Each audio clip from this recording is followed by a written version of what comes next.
What was we talking about? Because we was on dope rabbit holes. Basically, like, Okay. Here's the first thing. Love, right? But what you were saying, right, Ark? And this is what I'm realizing yes, too. Does everybody know perfect love? Answer's no. People try to love? Yes. Not everyone. People try to love. Yeah, Some you're people's absolutely love, right. huh? That you're absolutely right. Some people's love is skewed and fucked up. It is. And some people know it, some people don't know it. That their love is fucked up. It's fucked up love, bro.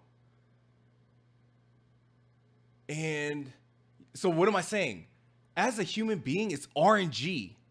You can show people love the best pure possible way and really be like Mr. Rogers' Neighborhood, like I'm showing you love and just giving in grace.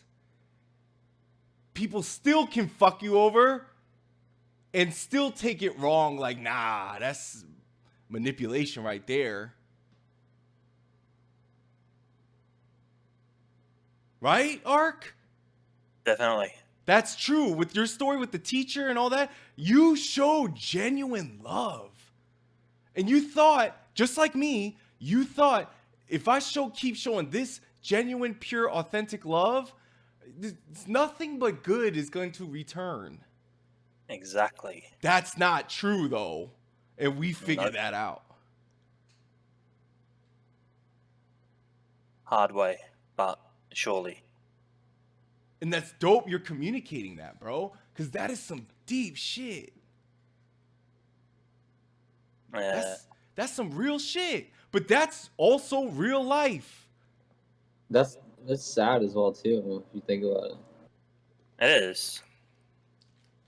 Better if it never happened, but it did, and so you rewire the way you think about things.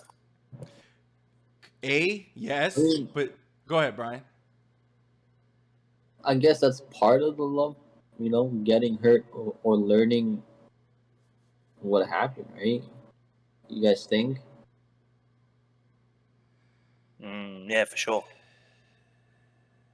That's when but here's the humble thing too. That's when you learn there's no fucking formula. Does that make sense too? So you're saying it's like everyone has their own formula to love, and it's how they. No. What I'm saying, even if you have the best formula, best everything, best tools, you can still get fucked. Best knowledge, best way to teach somebody, best everything, you can still get fucked. Yeah, There's no perfect, because the formula is not for everyone. but there's no perfect formula. Yeah, that's because there's multiple, right? You can It's everyone's different types of love. you can still get fucked. And I'm not trying to preach religion, but as far as just Bible goes, according to the Bible, all Jesus did was show people love. That's all he did. He got fucked, Absolutely right. beaten, laughed at. He got fucked, and all he did, according to the Bible, like I wasn't there, but according to the Bible, all he did was show people love, and got fucked. But that's the game. That's this earth, so to speak. So, as human beings, do you suggest we have to be aggressive or mean? Oh, see, you like that, Ark? Oh yeah. There's some good ass questions, bruh.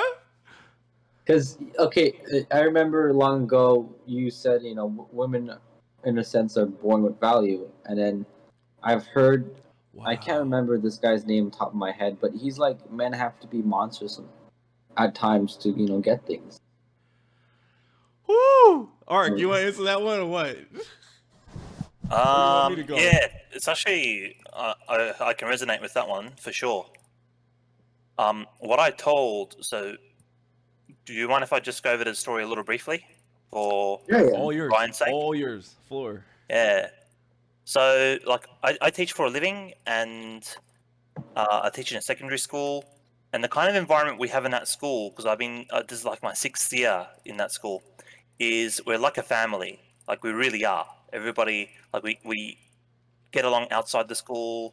We're colleagues, and we help one another, etc., etc. Like family. So we all try to show pretty much unconditional love in our own way. And one way we kind of express that is like, you have parties or birthdays and stuff, and you want to celebrate people's birthdays, and for a lot of people that's a big deal. And what I normally do is like I bake macarons, and they're hard to do. They take a lot of time. It's stressful, but I'm like, you know what? It's worth it as a gesture of goodwill, really. And that's just one small thing. That's a small thing in comparison to all the other things we do. So we sacrifice our time, our money, energy, all for the sake of maintaining great relationships. So I'm in the science and maths department, and in the maths department, there was a female teacher who I've treated no different from anybody else, as far as I can understand it, like from my perception of it. And in about a couple of years after I've known her, she's started to exhibit traits of like trying to avoid me and that sort of stuff. And I thought, maybe she's going through some hard shit and that sort of stuff. Like maybe she's just having a bad day, or it's something in her family. It's all right. Just give her time and space. Turns out, as I was thinking that, she went to the executive team to complain about me making her feel quote unquote uncomfortable. And the executive team had a meeting with me about this, and they're like, what we're going to do, and mind you, like the executive team are the people that like to encourage that family and collegiality as well, right? They're like, what we're going to do, we're going to move you from your desk from the maths department into the science department, so we don't have any conflict. And I was a bit resistant about that. I'm like, what the hell are you talking about? Like, what the hell is this? It's like you guys are talking like you don't know me. Forget like a conflict with a female teacher. I haven't had any conflict with anyone. Frankly, I don't even know that she didn't even talk to me about this. So that's what I was annoyed about. Like, why wasn't I even approached? How did I make anyone feel, someone that I've known for 2 years? Because she came afterwards. Like, if you were so bothered by what I do, you didn't come and even talk to me. Anyway, that wasn't even a big deal. It's like, okay, yeah, people are like that. So I understood that now. Then they sat me down. They're like, yeah, we're going to move you your office. I'm like, no, I'm not having that because I haven't done anything wrong. And when I made my case across, so what they were going to do, they were actually going to bar me from going into the maths department, even though I'm actually part of the department. Like, I need to work with people. I don't just work by myself. We team teach. So I said to them, are you guys like being for real now? So what if someone in the science department complains about me too? Like, because we got females in the science department too. What if someone comes up to you and says, Aziz makes me feel uncomfortable as well. Are you going to put my desk in the middle of the oval? Can I ask you a question? Sure. When this was going on, was it one-sided? Like, was only her side of the story was tell? Correct. Yes. Okay. That's exactly right. And they didn't hear you out? No, they didn't hear me out initially. They just went straight for the mitigation. They didn't even bother to listen to my part of it, which really annoyed me as well.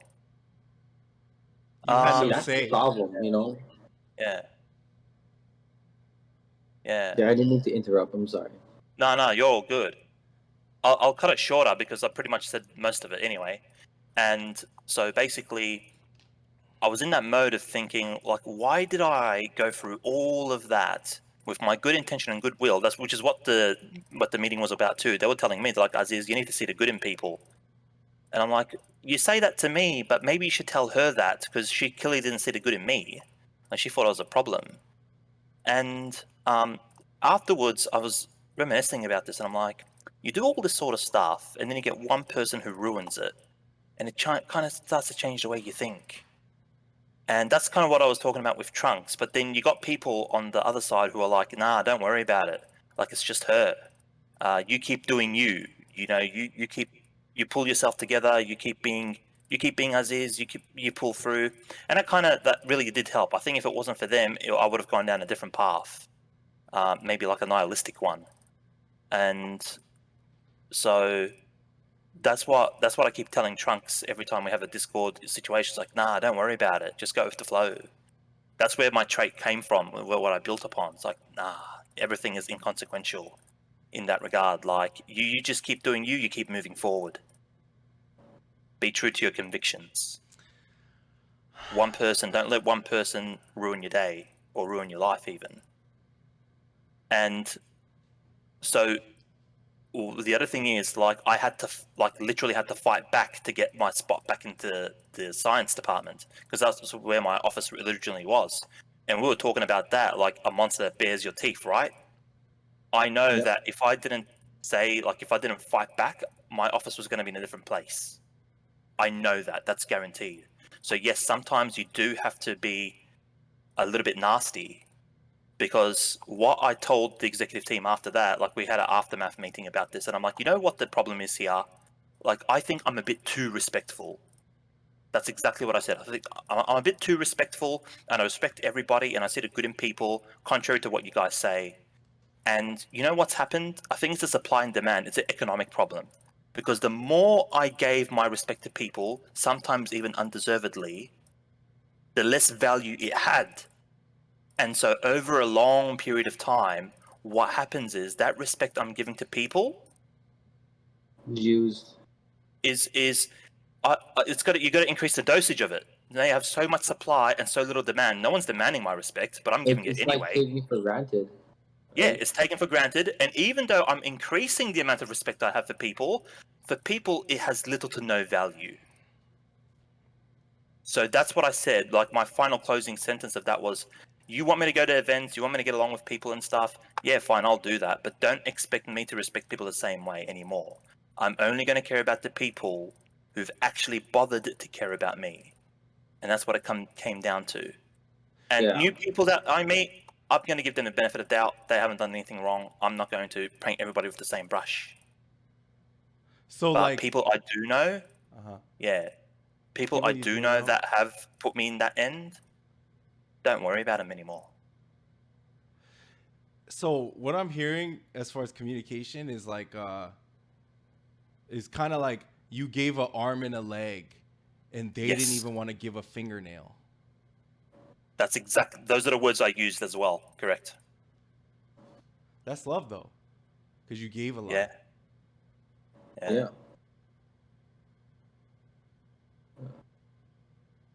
Yeah. So that's what we And were it's talking about sad. before you pulled you in, Brian. Like, man, I could relate. I know, especially to women, when you give your love a time and attention towards them, and at the end, it's not. I wouldn't say wasteful, but you know, things you can't get back, especially time. I think that will be your most valuable asset. But it's for taken for granted, and I guess that's the real issue part. And sometimes you do have to say no. Yeah. Okay.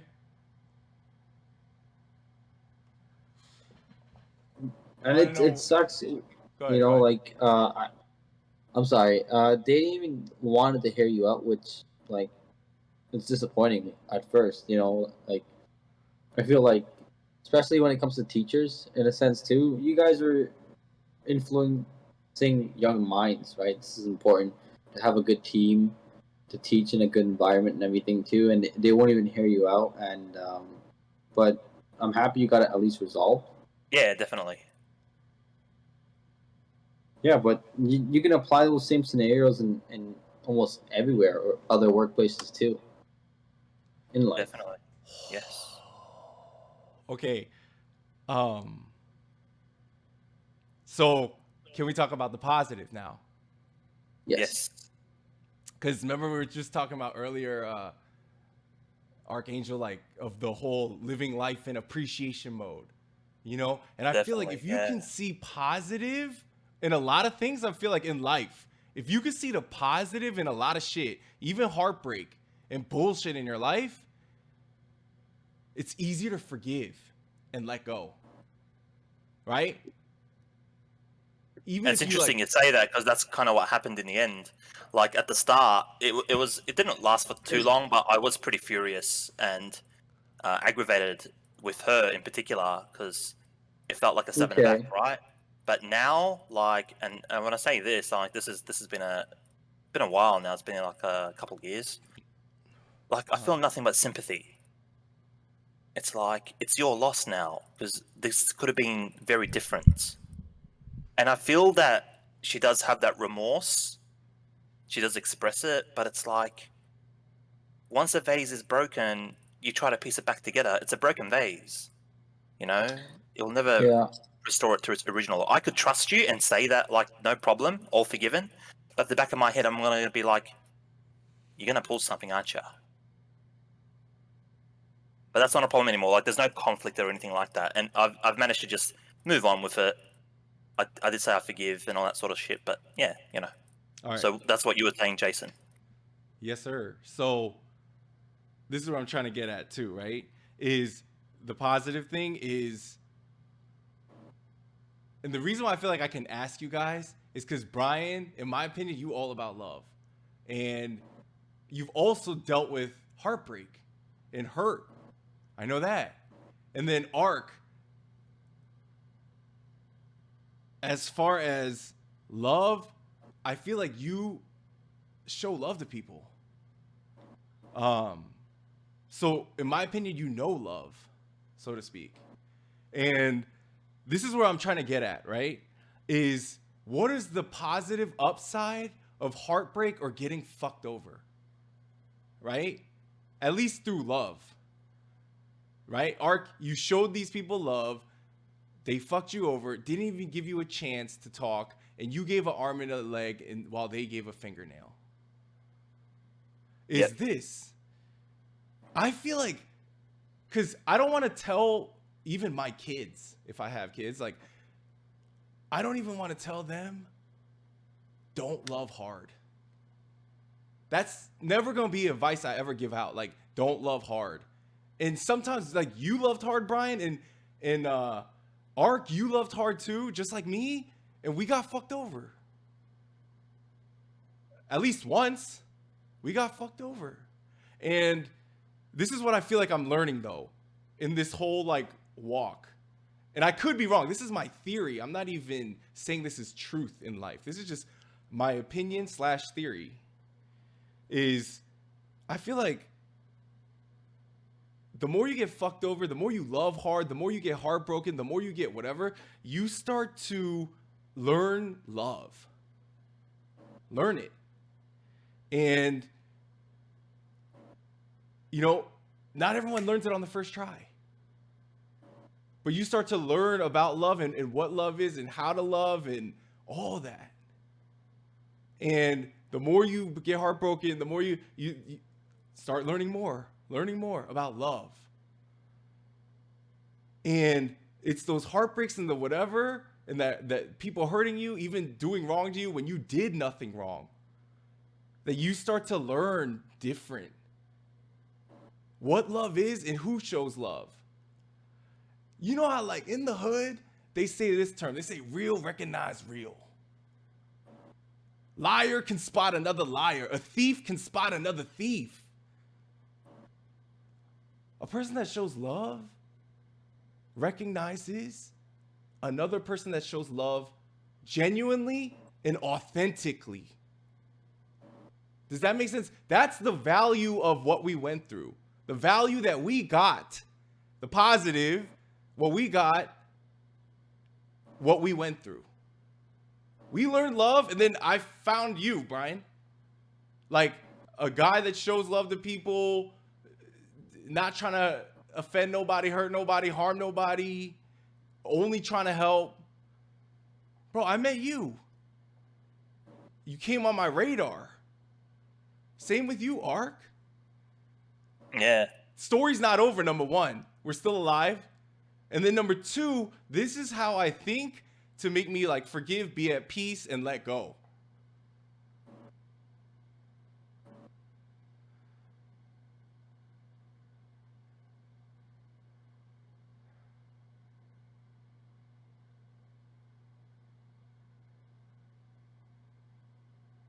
What's your thoughts?